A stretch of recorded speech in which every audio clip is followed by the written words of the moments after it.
প্রথম কথা বলি শুনুন, উনি জেড প্লাস ক্যাটাগরি পান, আমরা উইথড্র করিনি। ডাইরেক্টর অফ সিকিউরিটির সিনিয়র অফিসার এখানে আছেন, আমার সিকিউরিটির জন্যই আছেন। দেখুন, আমি ওনাকে নেমেই জিজ্ঞেস করেছিলাম, জি ইজ দেয়ার এনি কমিউনিকেশন? তারা বলেছেন কমিউনিকেশন আমাদের কাছে ছিল না। তবুও আমি টিভি ছবিতে যেটুকু দেখেছি, সিনিয়র পুলিশ ডিসির নেতৃত্বে পুলিশরা তাকে প্রপারলি সাপোর্ট দিয়েছে এবং আমি বিজেপির কোনো পরিচিত মুখকেও দেখিনি, ঝান্ডাকেও দেখিনি।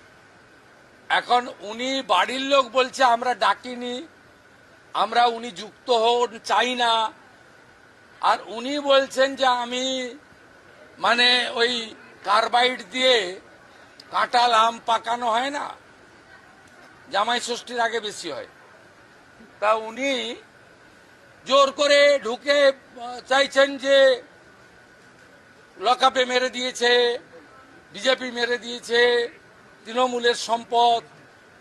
আর বাড়ির লোক বলছে যে আমার তো প্রশাসন পুলিশের উপরে স্যাটিসফাইড, আমরা রহস্য উন্মোচন হোক চাই।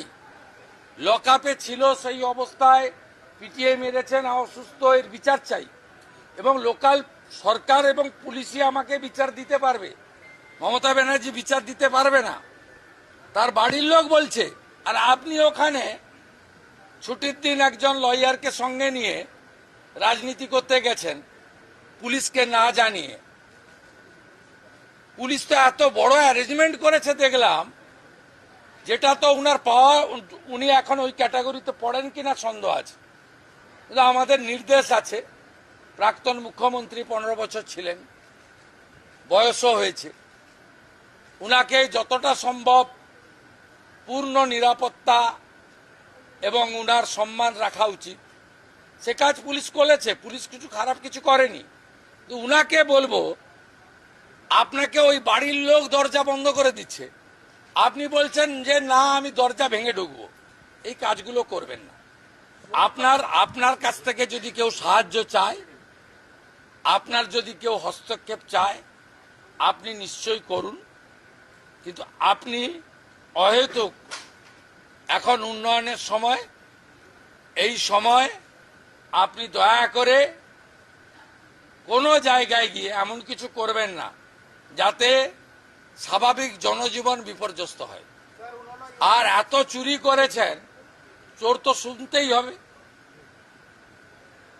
এরপর থেকে কানে এই আপনার হেলিকপ্টারে চড়লে লাগিয়ে দেয়, ওইগুলো ব্যবহার করুন আপনি, তাহলে চোর শুনতে পারবেন না। বিজেপির পতাকাও ছিল না, বিজেপির কর্মীরাও ছিল না, এত বিপুল জনরস।